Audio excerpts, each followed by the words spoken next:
ഇന്ത്യയിൽ ഗൂഗിൾ നികുതി എന്നറിയപ്പെടുന്ന നികുതി ഏതാണ്? Option C equalisation Levi.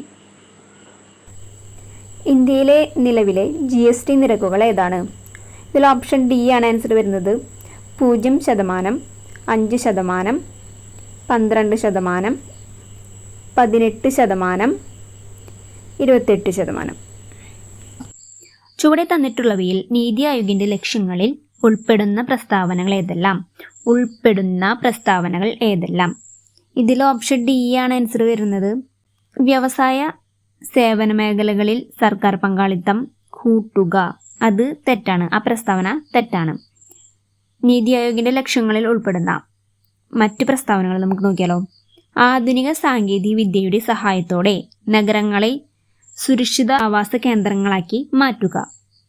പ്രബല മധ്യവർഗത്തെ സുസ്ഥിര സാമ്പത്തിക വളർച്ച നേടാൻ പ്രയോജനപ്പെടുത്തുക. ഇത് രണ്ടാണ് ആൻസർ ആയിട്ട് വരുന്നത്. Next question. കുടുംബശ്രീ ആരംഭിച്ച കാലത്തെ പഞ്ചവത്സര പദ്ധതി. ഓപ്ഷൻ സി ആണ് 9ാം പഞ്ചവത്സര പദ്ധതി. താഴെ പറയുന്നവയിൽ ഏതായിരുന്നു 12ാം പഞ്ചവത്സര പദ്ധതിയുടെ ലക്ഷ്യം? ഓപ്ഷൻ ബി ആണ് സുസ്ഥിര വികസനം. 1ാം പഞ്ചവത്സര പദ്ധതി രൂപീകരണത്തിൽ പ്രധാന പങ്ക് വഹിച്ച മലയാളി. ഇതിൽ ഓപ്ഷൻ എ ആണ് KN രാജ്. ചുവടെ തന്നിട്ടുള്ളവയിൽ ശരിയായ പ്രസ്താവനകൾ ഏതെല്ലാം?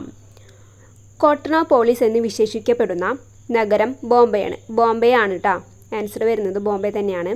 കോട്ടോണോപോളിസ് എന്നറിയപ്പെടുന്നത് ബോംബെയാണ്. ഇന്ത്യയിൽ ഭക്ഷ്യവിളകളുടെ ഉൽപ്പാദനത്തിൽ ചോളത്തിന് 3ാം സ്ഥാനമാണ് ഉള്ളത്. ഇതും ശരിയായിട്ടുള്ള ആൻസറാണ്. ഇന്ത്യയിൽ ഭക്ഷ്യവിളകളുടെ ഉൽപ്പാദനത്തിൽ ചോളത്തിന് 3ാം സ്ഥാനമാണ്. 1ാം സ്ഥാനം നെല്ലിനാണ് കേട്ടോ. 2ാം സ്ഥാനം ഗോതമ്പിനുമാണ്. പിന്നെ ചണനാരിനെ യൂണിവേഴ്സൽ ഫൈബർ എന്ന് അറിയപ്പെടുന്നു. അത് തെറ്റാണ്.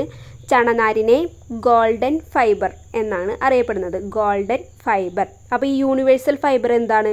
യൂണിവേഴ്സൽ ഫൈബർ പരുത്തി ആണ്. പരുത്തിയെയാണ് യൂണിവേഴ്സൽ ഫൈബർ എന്ന് പറയുന്നത്. ഇതിൽ ഓപ്ഷൻ 1ഉം 2ഉം ആണ് ശരിയായിട്ട് വരുന്നത്. ചുവടെ തന്നിട്ടുള്ളവരിൽ ഇന്ത്യയുടെ ധനകാര്യ വകുപ്പ് മന്ത്രിയായിട്ടുള്ളവർ ആരെല്ലാം? നിർമ്മല സീതാരാമൻ, മൊറാർജി ദേശായി, ചരൺ സിംഗ്. ഇവർ 3 പേരും ഇന്ത്യയുടെ ധനകാര്യ വകുപ്പ് മന്ത്രിമാരായിട്ടുള്ളവരാണ്. ഇന്ത്യയുടെ ഫസ്റ്റത്തെ ധനകാര്യമന്ത്രി ആരാന്ന് ചോദിച്ചാൽ RK ഷൺമുഖം ഷെഡ്ഡിയും 2ാമത്തേത് ജോൺ മത്തായിയുമാണ്. ചുവടെ തന്നിട്ടുള്ളവയിൽ തെറ്റായ ജോഡി ഏതാണെന്ന് ചോദിച്ചിരിക്കുന്നത്. ചാണക്യൻ അർത്ഥശാസ്ത്രം ശരിയാണ്.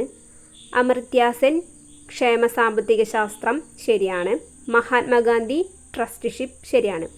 ദാദാഭായ് നവറോജി മിച്ചമൂല്യ സിദ്ധാന്തം തെറ്റാണ്. ദാദാഭായ് നവറോജിയുടെയാണ് ചോർച്ചാ സിദ്ധാന്തം ദാദാഭായ് നവറോജിയുടെയാണ്. ഈ മിച്ചമൂല്യ സിദ്ധാന്തം അവതരിപ്പിച്ചത് കാൾ മാർക്സ് ആണ് കേട്ടോ. കാൾ മാർക്സിൻ്റെയാണ് മിച്ചമൂല്യ സിദ്ധാന്തം. അടുത്ത ക്വസ്റ്റ്യൻ. ഗാന്ധിജിയുടെ സാമ്പത്തിക ശാസ്ത്ര ചിന്തകളിൽ ഉൾപ്പെടുന്ന പ്രസ്താവനകൾ ഏതെല്ലാം? സമത്വത്തിൽ അടിയുറച്ച സമ്പദ് വ്യവസ്ഥയുടെ രൂപീകരണം ശരിയാണ്. വൻകിട വ്യവസായങ്ങൾക്ക് പരിഗണന. അത് തെറ്റാണ്. വൻകിട അല്ല, ചെറുകിട വ്യവസായങ്ങൾക്ക് പരിഗണന.